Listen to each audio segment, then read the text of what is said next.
My sister kicked me out of the house she inherited to live with her boyfriend, and now that I've discovered the house was only given to me, she's begging me not to evict her. Since our parents passed away, Anna, my older sister, was all I had. When they passed, I was still a minor and was sick on the day the estate was divided, so Anna went alone to the reading of the will. When she returned, she told me that she had inherited the house but would let me live there as a family. I had no reason to doubt her, and I never thought my own sister, who had never done anything like this before, could lie to me about something so important. She also gave me the money portion of the inheritance, so again, I didn't think she could be lying about the house. We lived together in the house, and for a while, things were fine. I was in college, and Anna had a stable job. Everything changed when Carlos, her boyfriend, came into the picture.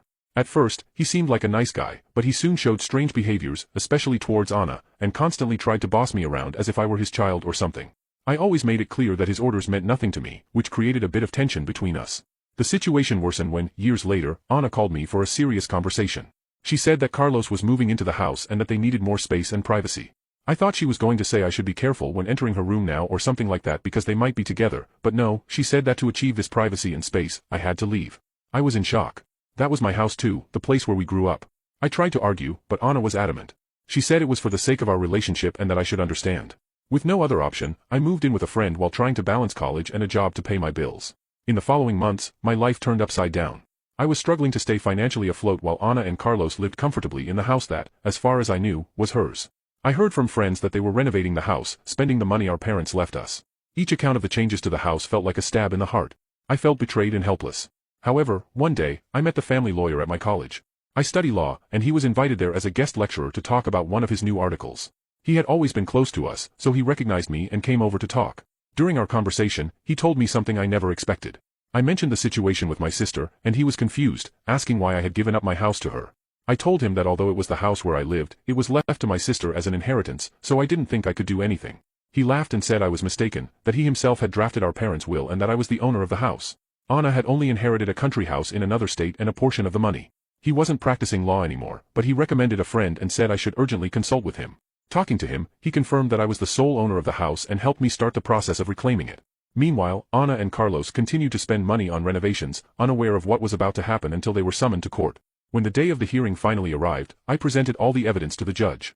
After reviewing the documents, the judge ruled in my favor since, in addition to government records, the family lawyer also had a copy of the will, and I was officially the owner of the house.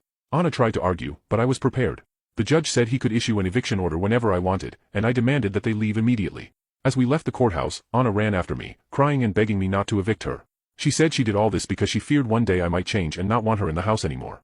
She said they had nowhere to go, were out of money because they spent it all on renovations, and even offered to pay rent, anything to stay there.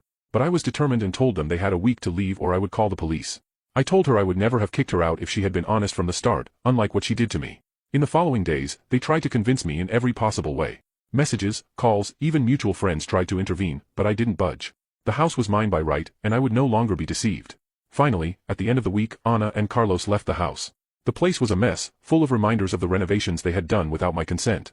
Many things were broken, which I believe they did out of spite, but I didn't care because I had what was important to me, and I took a week off work to organize the house the way I wanted.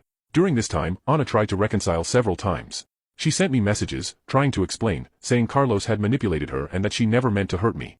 Even with a broken heart, I knew I couldn't trust her again, and for all I know, this could be another lie. Now, I haven't had contact with them for a few weeks since I blocked them on everything, but I heard they had difficulty finding a place to live and even lost their car because they couldn't keep up with the payments. Honestly, I don't feel bad for kicking them out because my sister did the same to me, but something inside me still says that maybe I should have forgiven her.